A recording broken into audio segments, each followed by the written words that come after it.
Makhosi, emakhosini, ngiyanibingelela nina lapha emakhaya. All you beautiful Kemites, nonke enibuka lo hlelo, nonke nisubscribe-ile kule channel.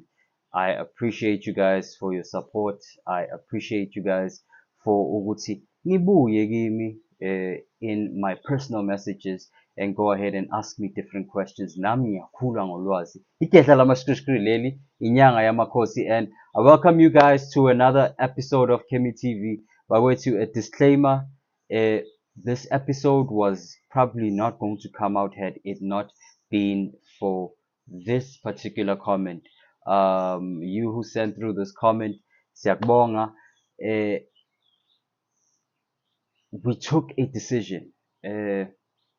We made a choice because predominantly Moti, you look at the channel and the information that we give to people, it's mostly free free information. It's mostly resources that don't cost anyone anything, from rituals to ingredients ukuthi nizenzele nina imithi yenu, nizilaphe nina, niziphilise nina. Very little promotion in there. And we have been developing a bunch of new products bakwethu. Ama-product wokuthi asize abantu with iy'nkinga abanazo ngokomzimba, with iy'nkinga abanazo ngokomoya, with iy'nkinga abanazo ngokomcebo, ngokwemali. Within their home, within their relationships, we developed them into 5 different catalogs. And this is what we've been doing throughout all these months. And finally, we are happy to announce that we do have these products out and you can now order them. This is an episode inspired by a comment ukuthi sizeni kini sinibonise ukuthi siniphatheleni njengoba besilokhu sibuye namaphi amandla. Umkhulusader lo, umprofeti owambathwa ingilosi ezesibhakabhaka, umkhulusader lo umprofeti owambathwa ingilosi asemanzini nasentabeni. Ngiyanibonga bakwethu. Please guys, continue sharing these videos, continue subscribing, continue hitting the notification bell ukuze nawe uzokwazi when we are dropping new episodes, when we are how can I put it, when we are giving you your spiritual food in the right time. Bakwethu, without ukugeqa amagula, the first range esiyenzile la esayidini lethu, when we were thinking about what is the most important type of products needed by people who are having issues understanding why izinto empilweni yabo are going wrong. Wena uhleli lapha ekhaya, once upon a time wena nomyeni wakho benisebenza, kodwa sekusebenza wena wedwa mama, umyeni akakhoni ukuthola umsebenzi, abantwana are flunking at school, abanye sebabhema idakamizwa. Uzamile, wazama with all your resources ukuthi ubasize, ubaqondise ukuthi usize umyeni wakho asebenze, kodwa you are in a decaying situation. It is worsening by the day. Wena oke wafunda, wahamba wathola i-degree yakhe, wangathola umsebenzi uma sekaqedile khona esikolweni. Usesithola sekahlele ekhaya, akazi uvinjwe yini. Laba aphume nabo esikolweni bona they are progressing, kodwa akazi ukuthi kume kuphi. Ngithi this product is designed specifically for you ukuthi wena uma uthi mkhulu ungaqala ungisebenze, ngifuna ukuthi ungihlole, kodwa I need the correct diagnosis ngenxa yokuthi kudala ngihamba iy'nyanga, dala ngihamba izangoma bathi ngenze lokhu nginganayo imali mkhulu, nakhu namhlanje ngihleli lana ngisithola akakalungi lutho. Ngithi wena, take this product, take Ancestral Bridge. Mkhulu, what is Ancestral Bridge? What a name, mkhulu, osayibizi nangegama lesintu. Guys, remember ukuthi these products are not only products that we're offering here in South Africa. We are also offering them to patients that are across the sea. I have patients in America, I have patients in Netherlands, I have patients in the UK. So we need to pick universal English names that convey the message of ukuthi lo muthi wenzani mkhulu, wenzani lo muthi, what does Ancestral Bridge do?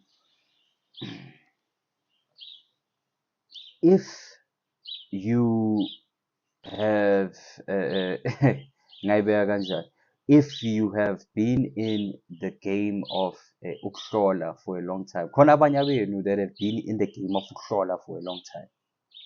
Hlola la, hlola la, hlola la, hlola la, hlola yonke indawo.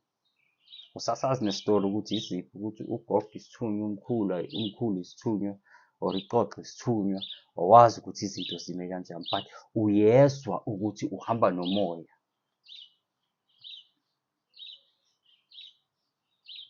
Uyazizwa nawe ukuthi uhamba nomoya. So you have been going through different healers trying to figure out what you need to do ukuthi uqondise lokhu. Nithi, take Ancestral Bridge. You must have heard of into ebiza ngokuthi isipili bakwethu.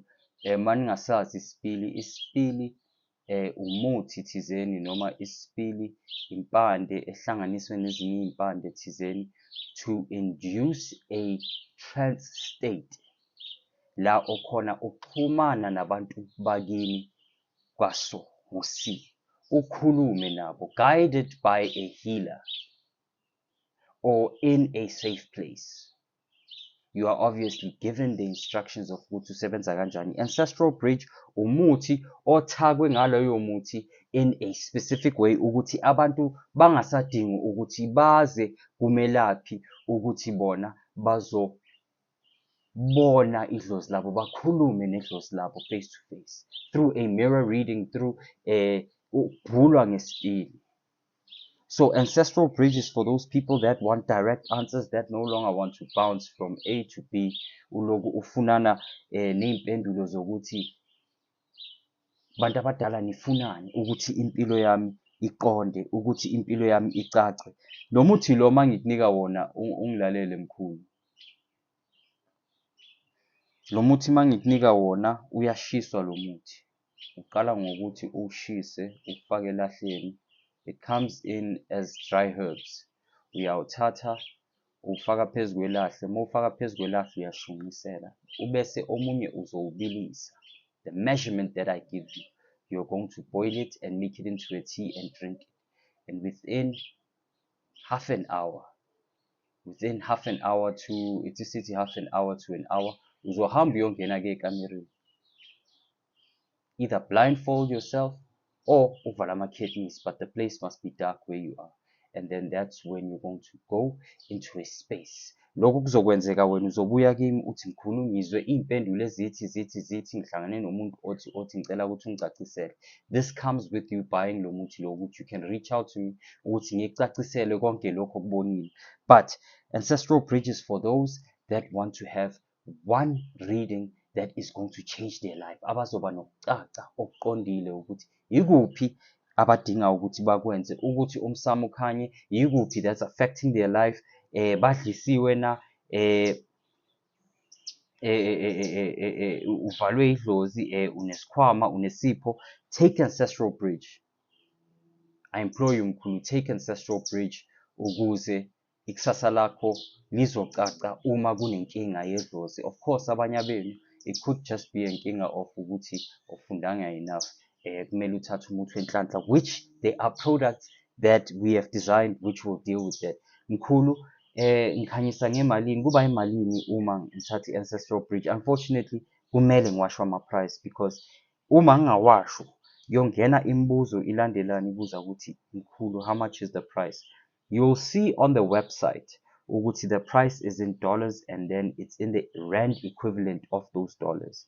But for you South African patients, Ancestral Bridge is 500. You don't use the prices on the website, you use the prices I give you la kuKemi TV, because those prices are calculated as well with fees ekumele sibhekane nawo uma sithumela abantu bangale ama-package sike saba ney'nkinga, and so we had to revise how we courier packages outside to patients that are elsewhere, whether in Africa or UK.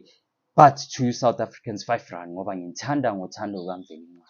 ngifuna ukuthi niphile ngoba nina ningomkhaya. So take Ancestral Bridge for any issue related ukuthi kudingeka ukuthi idlozi liphakame lisicacisele likutshele likuqondisele wena, take Ancestral Bridge. If wena uthi mkhulu angiphuphi angazi ukuthi uma ngiphahla abathini, take Ancestral Bridge. Make a direct connection with your ancestor and have that conversation with them. Makhosi. Singageqi amagula mkhulu, yikuphi okulandelayo? Now, kaningi on this channel we've spoken about isichitho and auric curse. Ichitho we've explained bakwethu. If ungakazi isichitho, please go into our videos and look up isichitho. You will see ukuthi isichitho yini. We've discussed it more than once on this channel. Isichitho basically is the auric curse. It's a curse against ukuthi either ungathandeki or ukuthi izinto zakho zichitheke. Yingakho it's called isichitho. So mkhulu, did you design a product that only deals with isichitho? Makhosi Khehla. Not only isichitho, we've made a product called Purification Path, as you'll see it here on your side. It's a cleansing bath. Not only is it a cleansing bath, it's also umuthi to use to cleanse your space. Usemsebenzini owazi why uxabana with all your colleagues, usekhaya wazi why ungathandeki emndenini, wena uhlezi usana ama-warning, wena uhlezi ulwa nabantu estradini ingathi uyazondeka la uhamba khona. You and your friend can apply for a job and you will not get the job, your friend will get the job. Or when ungamlayela ukuthi come you go to an interview bathathe yena wena bakushiye, you might possibly have isichitho. Or la uhamba khona bakutshela ukuthi unuka umlomo wakho unuka hamors, kunzima kabi. And so abanye bathi banuka amakhwapha, abanye bathi for females banuka they have a fishy smell. So izinto ezinjalo kumele sizithathe serious and kumele ukuthi sizilaphe ngendlela yokuthi lo muntu lona lo gibe lingasuswa phezu kwakhe ngoba isichitho singagqilaza impilo yakho. So we've designed Purification Path, a product that is charged with bath salts but as well as with herbs. This product uyayisebenzisa ngokuthi ugeze ngayo, ukuthi usule ngayo within your space. It will purify your aura, izokugeza, izokhipha zonke ichitho onazo, whether ichitho zephunga or whether it's an auric curse that affects the productivity of the day-to-day life. Purification Path is for abantu ekumele basebenze nabantu throughout the day. Uma ungathandeki usebenza nabantu ukhohlwa, whether you closing deals, whether wena usebenza Checkers ushaya ama-product, bazoze ba-complain ngawe bathi lo sisi lo ku-aisle 8 angazi noma kubole ukudla kwami or kodwa ngicela ukuthi nibhekisise la. It's a problem. Yinto ekumele ukuthi it must be dealt with in all levels, isichitho. So take Purification Path, only 400 bakwethu. Uma wena ususpecta ukuthi unesichitho, hayi mkhulu mina I'm pretty sure nginesichitho, ngicela unginike into, ngizokunika i-Purification Path mkhulu. Please remember guys, all packages in SA are subject to courier fee, either 60 Rand or 100 Rand. 100 Rand is with Aramex, it comes directly to you within a day to 2 days, whereas 60 Rand is PEP and it'll get to you between 5 and 7 days. Makhosi, ithi singageqi amagula. Mkhuseda, nginokusebenzisa impepho ukuthi ngizama ukukhonektha nabantu abadala, kodwa sengayeka because I feel like mangiphahla ngempepho izinto zami azihlangani. Or mkhulu la engiphahla khona kuhleli kugcwele iy'payida, ngizwe ngathi umsamo wami awukho clean, but I can't afford ukuthi ngikline umsamo. I feel like la engibeka umsamo wami khona akuconnecti. We've designed a basic product bakwethu. A lot of you, we've realized masihlola sibheka, there is always an issue with your shrine. There's always an issue ngala uphahla khona or the way uphahla ngakhona, but most of the time yila uphahla khona. ezinye indawo azigezekanga. Other people stay in apartments that are subject to different energies because that place has no claim by any dlozi. So kundlula noma yiphi imimoya. So we had to design a product that cleanses your space. Just like Americans have smudging.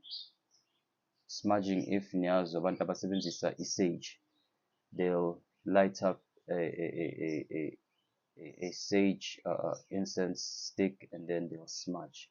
So bekumele nathi sicabanga ukuthi, okay, how can we design this but we can as well add to it extra, and hence why we have designed Smoke of the Ancients. Smoke of the Ancient, it assists. It's actually a stick, as you can see here. It's a stick with different herbs. Iy'mpepho ezihlukahlukile esizihlanganisile. Iy'mpepho zamaRoma, iy'mpepho zamaNdiya. Siyazihlanganisa siyenze le ndukule. This assists ukuthi before uqala uphahla, noma if you feel your room has negative energies, you will then use the stick. Usishunqise. This will uplift curses. It will break curses. This will cleanse the spot before ukuthi amadlozi mawafika uma uphahla akhone ukufinyelela kuwe easier. If you have a room where every time ulele wena uzizwa ucindezeleka, every time ulele uyaphaphama, uzizwa ngathi khona into ekugadile ngathi Freddy or uJason are in the room looking at you, or Mike Myers uyaphefumula phezu kwakho. Use this in order to increase or uplift the energy in the room. If uzizwa ngathi they are negative entities, the pricing for the Smoke of the Ancients is simply 250 bakwethu. It's simply 250, and this is a tool that if you have it, if uyisangoma, if uyinyanga, uma kuzofika abantu, ngoba kungena abantu abahlukahlukile ey'ndumbeni zethu baphethe imimoya ehlukahlukile, and so this is a tool even for you wena melaphi ongayisebenzisa to prepare the space every time kuphuma abantu end of the day, in the following day, to uplift the negativity or izinto bebahamba baphethe zona. Makhosi, ithi singahlali kakhulu kule product bakwethu. Guys, remember these products are on the website. These products are on the website. These products can be delivered to anyone outside of South Africa. But this particular episode is more aimed at ama-client wethu ala eSouth Africa abasetshenzelwe imithi yethu abathi mkhulu onayo imithi emisha for ABCD, onayo into enamandla for ABCD. We are going to be doing videos in the next upcoming 2 weeks of all the new product offerings, the actual catalogs that we have, and you'll see the pictures we'll be showing here on this side. Makhosi, they'll be showing either on this side or this side. Yes, this side or this side. Makhosi ukuthi ithi singageqa amagula bakwethu, please, if anybody is reaching out for the sake of getting these products, I have to add this as a side note. Please ensure you use the number up here. Do not use any other number, because there are scammers that have taken the old number. Ngoba I know abanye abantu have reached out to me but complain ukuthi mkhulu, we tried to text you asikutholi awuphenduli, so I tried you on this number. So please, nobody use the old number.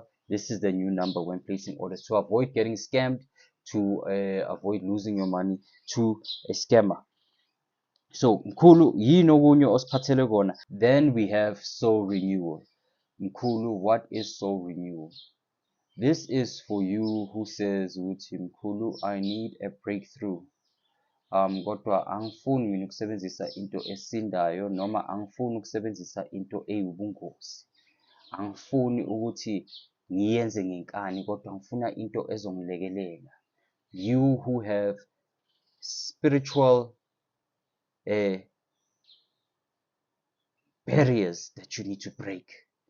You who have spiritual curses over you that you need to break in order for you to have a breakthrough, in order for you ukuthi uthole loyo msebenzi, in order for you ukuthi inhlanhla yakho yemvelo ilekelele ubhizinisi yakho. So sidizayine umuthi wenhlanhla. Imithi yenhlanhla iyahluka ngempande efakwa ngaphakathi mkhulu.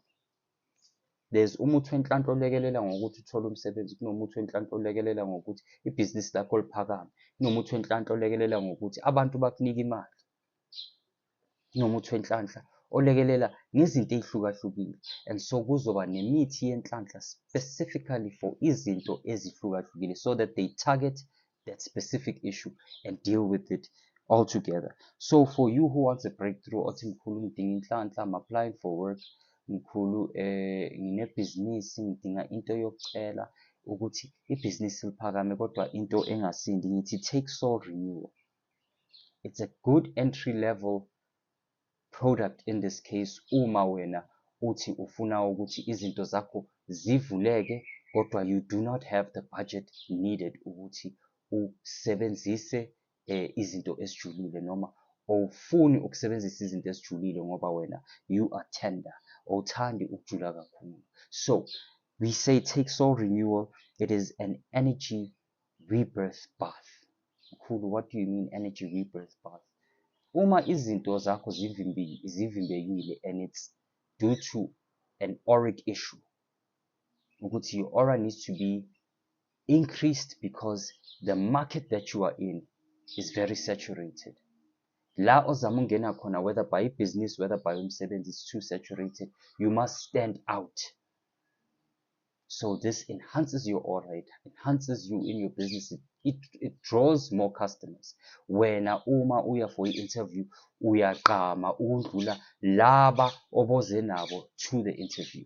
It renews your spirit, it renews your aura in order for you to attract luck, in order for you to attract positive outcomes. Mkhulu, ingabe imalini, imbizo ayipheli. Nkosi yami, only 500 Rand, guys. We've tried to keep these entry-level products for South Africans at a very low rate because yazi ukuthi kunzima, isimo somnotho sibucayi. So awukhoni ukuthi ugijime ujahe umuntu ukuthi alande into ye 10,000 kuwukuthi akakatholi nomsebenzi that earns them 6,500. So even you who is earning 3,500, make that sacrifice, mkhulu. Make that sacrifice, gogo. Make that sacrifice, mama. Make that sacrifice, sis. Ubaba wengane ubalekile, uzwa bathi useLesotho uphuza nabo umshweshwe, kunzima ukushiye uwedwa nabantwana abayi-2. You're trying to find a job. You found this man when you were in your early 20s, now you're in your early 30s. You feel like all your opportunities are closing. Your opportunities haven't closed. We've designed these products in such a way, ukuthi they must be targeted. Each product mustn't work multiple things, kodwa kumele isebenze izinto ezimbalwa which are targeted in order to ensure ukuthi iy'mpilo zabantu maziguquke.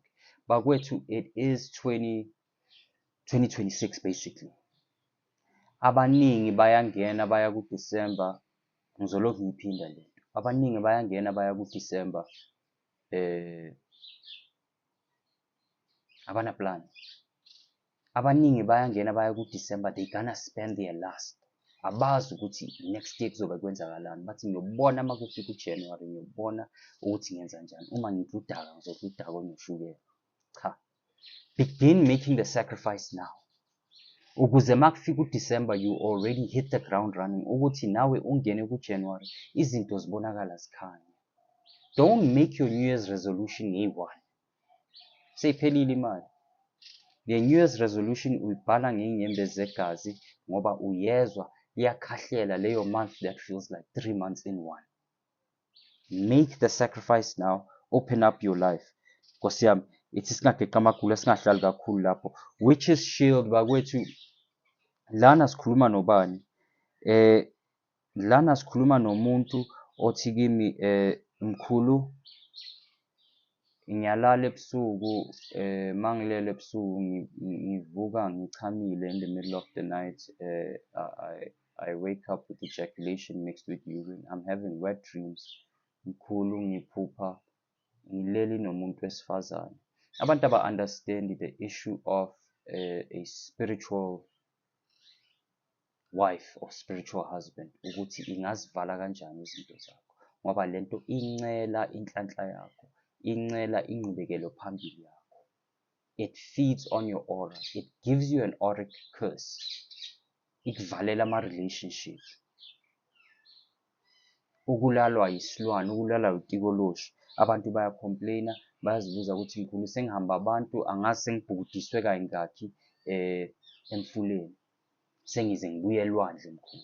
Don't you have something potent? Into ene-power, angisafuni ukuzulazula mkhulu. Do you have something potent? Do you have something ene-power?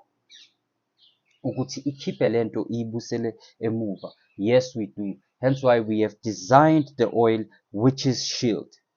I-Witch's Shield bakwethu inkinga i-mistake eyenzwa inyanga nezangoma eziningi ukuthi when they are washing somebody they forget where this thing enters, ukuthi lento ingena kanjani. So yebo wena uzomgeza umuntu uyixoshe lento. Uma ungamcabanga, uma ungamnikanga into ukuthi alungise la ahlala khona, that thing will come back and it will continue attempting until vele izincabo zakho, vele kuyaziwa izincabo ziphela amandla.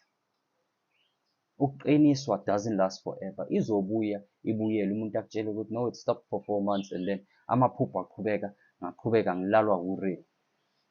Makhosi, we say to you, take Witch's Shield. This is a oil that protects you. It cleanses you. It protects your space. It protects your yard. Mkhulu, ingabe i-witch's oil siyisebenzisa kanjani? We have decided to create a ballistic weapon, but for an affordable price. Angazi nini nike nabethelwa, angazi noma nike nabona ukuthi kakhulukazi inyanga eziningi zizoshiya zidwebe isiphambano ngamafutha thizeni. Yona leyo nto iyasebenza. That is practice. Kodwa kuya ngokuthi usebenzisa amafutha anjani, athakwe nani. I-Witch's Shield siyihlanganise nemithi ejule ngokuvimba, nemithi ejule ngokuvikela. Sayivusa ngemithi yokuvusa thizeni. We have created it to be an oil in order for you to be able to use it on your house and on yourself. Wena uma ugezile, whether ugeze ngeiwasho zakho, wena ogeza ngazo zenhlanhla, whether ogezanga ngemithi, you can use lo muthi. Uthatha i-drop mkhulu, ungifakela ama-drop awu-4. Ngilalele mkhulu. Ungithathela ama-drop awu-4, uwafaka within clean water, not mixed with soap, uyageza. You're going to wash for 3 days. Logo is going to cleanse you and it's going to put a protective aura ngaphezu kwakho. Then for 2 days uzoqontisela esandleni ugcobe umzimba. Uba usubhicile, this thing works as a protection. If you had a spiritual partner, if bowulalwa utikoloshi, if bowulalwa isilwane, lokhu konke kuyaphuma. Futhi if ufuna ukungiphakamisela yona amandla, uzongitholela sea water. Get me sea water, but make sure it's legit sea water. Wenze sure ukuthi amanzi waselwandle, ngoba sengiyazi ukuthi abaningi bathela amanzi ey'gubhini bafaka inhlabathi badayisela abantu. Siyasazi isikelemseni. Ungangithengeli kulabo bantu. Get genuine sea water. If ukhonile ukuyithola elwandle, ungitholele lona. Add it and then ufake wona lawo ma-drop within your bathing water. Ubone ukuthi ishintsha isimo sakho kanjani. Because inkinga eseyidalwe yiy'lwane ezilala abantu, it's too much. And izangoma ney'nyanga ziyahluleka ukususa lento due to misidentification of lento le egqilaza lo muntu. So take witch's order, khipha isilwane, khipha utikoloshi, lahla spiritual partner. Siyabonga. Bakwethu kunabantu abaningi asebafike kimi bathi mkhulu yazi ngiyaphupha mkhulu. Oh, before siqhubekela phambili bakwethu Nxese, Witch's Shield, the actual price for lo muthi lo is 450 rand. Remember guys, these prices are subject to courier fees. So 450, thumela inkanyiso yakho, sikusize mkhulu, sikusize gogo, sikusize sisi. Dreamwalker. I have found in my experimenting with different things, I'm at the stage of wanting to create umuthi which is consumable for everlasting effects, for ukuthi umuthi ujule ungene ngaphakathi komuntu for izathu ezihlukile. Abanye benu it's for the case of, ngayibeka kanjani, it's for the case of inhlanhla. Abanye benu it's for the case of ukukiphi abanye benu it's for the case of ukuphakamisa i-aura, something you consume ihlale ngaphakathi, because ijula worse than iy'ngcabo. Idliso elingena ngokuthi bakudlise lona versus idliso abalithumela ngephupho. Idliso abalithumela ngephupho is less potent. There's a chance ukuthi angeke lingene, angeke lihlale. So we take that technology yedliso siyishintshe siyifake emithini yokukhanya. And so the first product we came up with here on our side is for wena othi mkhulu mina angikhumbula amaphupho, mkhulu mina ngiyaphupha kodwa amaphupho wami awacaci. Mkhulu, I so wish there was a way for me to interact with my dreams, ngibuze, ngikhumbule ukuthi ngiyaphupha, so that I can guide the questions to the things that I see, or to amadlozi ami, or to the situation. I can be in control in such a way that I can get proper dream clarity, whether it's for shadow work, whether it's for my spiritual journey. Makhosi, we have designed, or rather we have created Dreamwalker tea for the spirit traveler and lucid dreamings. For those of you that understand what lucid dreaming is, lucid dreaming is the cousin of astral projection. Ukuphuma emzimbeni uhambe uye emkhathini noma uhambe uye emhlabeni wabantu abayimimoya. You usually astral traveling uma uye ethongweni. Usually astral traveling uma uya edlozini. Most of us astral travel without knowing masilele ebusuku. Kodwa, what is lucid dreaming? Lucid dreaming is now you being conscious uma ulele, ukuthi ulele. You realize and you wake up within the dream without waking up in real life, and this gives you power to direct the dream, to glean more from the dream, ukuthola iqondiso ezicacile. Abaningi benu that are under the self-initiatory path, bangawusebenzisa lo muthi. Lo muthi lo assists you in that part where babakuthatha bakuhambisa bakusa emhlabeni wamathongo ukuthi bayokufundisa izinto ezithizeni, ubuye ukhohliwe, wena ugcine ephuphweni nje, ungena esihlahleni esinembobo ejulayo, noma uthathwa ungena emanzini, mawuphumelela komunye umhlaba ohlukile, wakhohlwa. This will assist you in that journey. This is a good tool for those of you that are self-initiates. Take this actual tea. It assists in dream recall. It assists in remembering astral journeys. And it is best drunk when you are under a waxing moon. So we give you all the instructions of ukuthi akusitiye nje kuphela oliphuza nesinkwa esine-peanut butter. You drink it, it is a potion in a sense. Kodwa it does taste good. Mkhulu, ingabe itiye lakho yimalini? Guys, itiye is 300 rand, and it comes with 50 tea bags inside. So it's 300 rand, 50 tea bags. Makhosi. Singageqa amagula ethi siqhubekeleni phambili. I was trying to keep this episode under 20 minutes, kodwa ngiyabona ukuthi ngihlulekile. We might as well keep going forward bakwethu. Now, sinabantu lana abathi mkhulu yazi ngiyaphahla kodwa still mangiphahla emakhosini gogo, imilayezo ayibuyi kimi ngokucacile. Amaphupho wami awaphawuli ngendlela engidinga ukuthi aphawule ngawo, aphawuleke ngayo. Noma mangikhuleka, imikhuleko yami ngibona ukuthi either ayiconnect or iy'thunywa zami aziyitholi. We have created a product called Ancestral Oil. Within every tradition that has shamanism, incense, whether it's in oil form or whether it's in herbal form, has always been important. ngendlela esemqoka eqophelweni okuphakeme.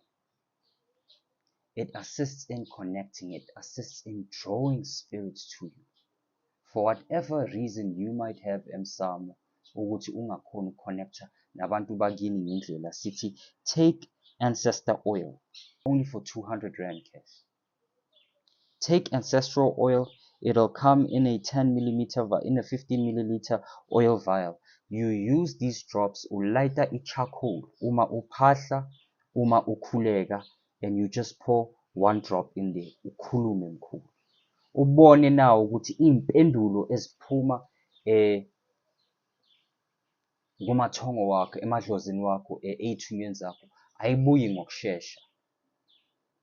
Sikhanda ngokuthi we extract the absolute essentials into a oil-based ointment in a vial.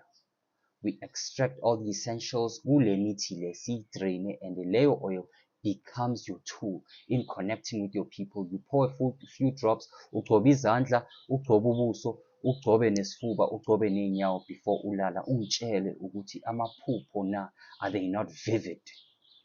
Makosi, only 200 rand, guys. Take ancestral oil, connect more with your spirits.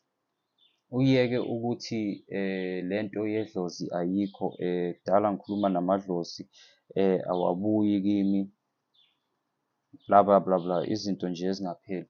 Bakwethu kunabantu abaningi asebafikile kimi bathi mkhulu, anginayo mina imali yokubethela, anginayo ngisho nemali yokuvese ngisithathele mina the Beteling combo.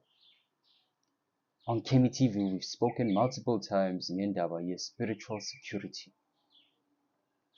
The spiritual security of a house, we even dedicated a whole episode on it.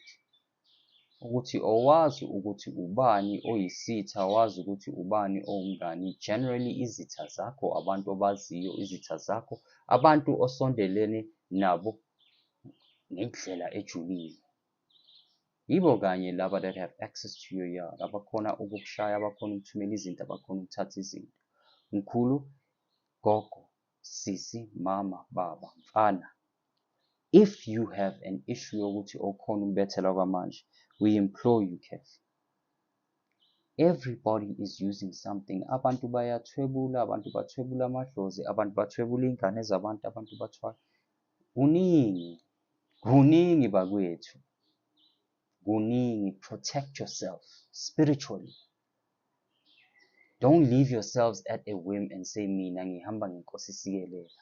Ubona kahle ukuthi kuyawonakala mkhulu. Uma ungayibambi manje inkinga, by the time uyibamba kusasa, it's now an emergency. Usufika la kumkhulu seli izinto seziwonakele, kuphoqa ukuthi ukhiphe imali eziningi. Sithi just for simply 350, please take Spirit Uncrossing Herbal Floor Wash. Into yokuchela, into yokusula endlini. Lo muthi unamandla ngendlela yokuthi uma usebenzisa lo muthi ukhona ukuqinisa indlu. Generally umuntu uma simnika lento siyamtshela ukuthi chela ijari, sula yonke indawo, ngicela ukuthi uchele nasendlini. Bese ungithathela ama-container noma amabhodlela amancane uthele uphose ngaphakathi kwe-room. Just for phakathi kwe-roof. Just for 350, guys. Just for 350, ithathe mkhulu. Take Spirit Uncrossing. Uqinise ikhaya lakho. Yebo, lo muthi won't last long. Yebo, it will last 4 to 6 months. Ubuye upurchase omunye. Kodwa the peace that it's going to bring your family. Ekhaya, wena mawulele abantu bahlezi baqiniyeka. Ekhaya ukudla kuyabola, izinto ziyanyamalala. Imali ayihlali endlini. It's clearly there are symptoms ukuthi kunenkinga la endlini. Abantwana bathuthuka bayiphambili, noma nithi niye enyangeni niyogeza, izinto aziyiphambili. Khehla, inkinga ayikho kini, inkinga is in the space. Perhaps khona umuntu ofike wachitha okuthizeni, noma wahlanza ebusuku, noma wachama. Le mkhuba yenu nina bathakathi vele niyenza ebusuku, engicabanga ukuthi asiyazi. Khona ofike wayenza khona lokho egcekeni lakho. Sithi take Spirit Uncrossing Herbal Floor Wash. Uchele, usule, ufake lokho esithi uzokufaka kwi-ceiling, uqinise ikhaya lakho mkhulu. It's an affordable price for you who says ukuthi mkhulu angingabi ready, angingabi namandla wokuthi ngithathe i-combo yokubethela, which is 1200. Uzothatha lokhu ukusebenzise mkhulu, 350 with the courier fee. Siyabonga. Sekunabantu abanazo izipho ezisebenzayo. Wena uthwasile, wena umuntu obonayo noma ungathwasanga, ubhula ngamathambo, you are psychic, ubhula ngomoya, umprofeti, kodwa uthi yazi mkhulu, for a very long time now I'm cloudy. Angikhoni mkhulu ukufocus anymore, angikhoni ukubhula ngibambe ngomoya anymore, angazi, I just feel cloudy. Or you are a student, udinga ukustudisha kodwa usithola you are mentally fogged, noma kumele ubhale iphepha, you can't think straight, ukhona ukufocus. For those of you that deal with mental fog, makumele ni focus emsebenzini, ngithi kuwe mkhulu, we've created shaman's breath, herbal facial steam.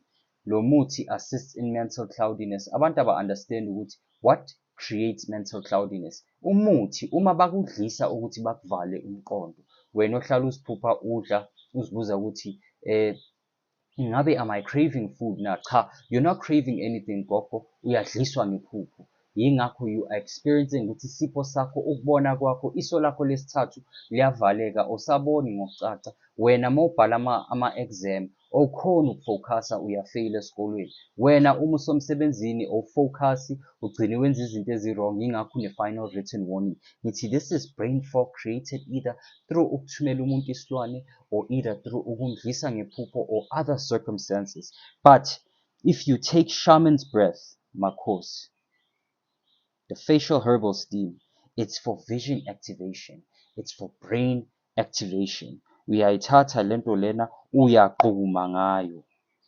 It assists in enhancing the function of your third eye. It assists in clearing mental spiritual fog caused by external forces. Ukuze wena ukhone ukubhula ngokucacile, uyisebenzise uma uzobe ubhula kakhulu that day. If you're going to be studying, if you're going to be writing, or generally if you go to work and it needs high mental focus, take shaman's breath, umuthi wokuqhuma. Lo muthi you purely uyaqhuma ngawo, ayikho futhi enye into ozoyenza ngawo. Uzowuzwa mawuqhuma ngawo, you'll feel as if your brain is speeding up or is being overwhelmed in terms of the capacity in which you can think. When you feel that, know ukuthi the muti is kicking in. Take shaman's breath, herbal and facial steam. Uyisebenzise mkhulu ukuze, if you want to do things clean, uthi mina I'm gonna get a degree, izinto zami maziqonde, use this catalog, use this particular catalog. Uthathe imithi yalana, it's very simple imithi, it's very affordable imithi. It'll help you in your day-to-day. If wena uthi ufuna nje ukuvula, ufuna ukupromote, you want to climb the corporate ladder, thatha le mithi le. It's not meant to overpower you, kodwa lo wokugcina uthanda ukuba lukhuni kancane. There are those of you that like miracle medicines. Mkhulu, is there no pill I can just take so that I can astral project? Cha mkhulu. There's herbs we can mix for you to increase the chances of you astral projecting, but your spirit needs to be trained. Mkhulu, is there no herb I can take so that I can have greater foresight? Yes, there are. For third eye activation, Sita, let's design a product, as you can see here on my side, a unique product, a product that's specifically created for Psychics University. Whether ubhula ngamathambo, whether ubhula ngomoya umprofeti, whether you are a psychic, you use palmistry, you use astrology, this is a tool that is important because it increases your intuition and assists in your ability, your God-given spiritual gift of having foresight. We created Crown of Light Third eye activation. Lo muthi lona usebenza kakhulu for abantu abafuna ukubhula kodwa abafuna ukubhula ngendlela ejulile. Ukhiphe amagama, ukhiphe ibongo, uze ukhombe umuntu, umkhombe imfihlo ejulile.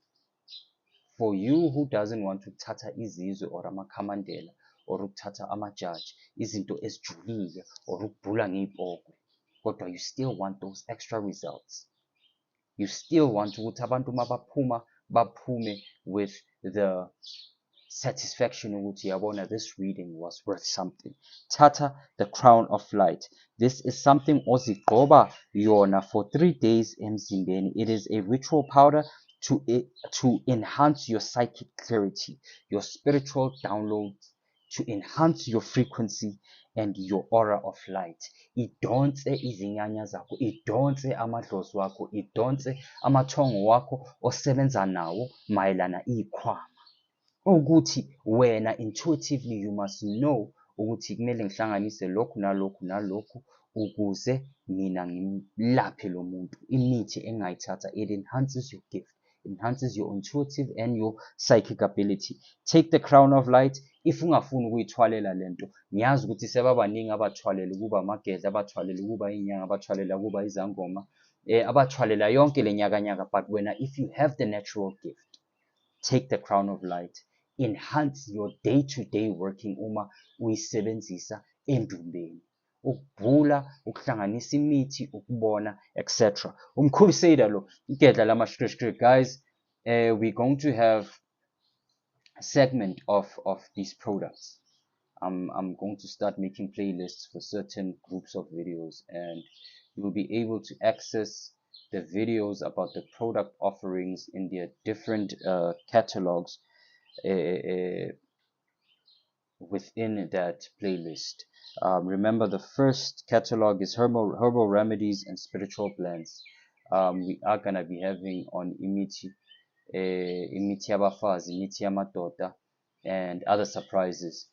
Wena ofuna ukordera, here are our details. Please contact me on 061 178 1304. If you can't reach me there, you can DM me on Instagram, on Facebook. These are my handles. I have no personal handles. I have no other handles. Igedla lamashkrishkri leli, nyanga yamakhosi. Like, share, subscribe. Bagwethu, let me not keep you guys further. Ngithanda ngothando kamveli ngani ngithi nini emakhosini.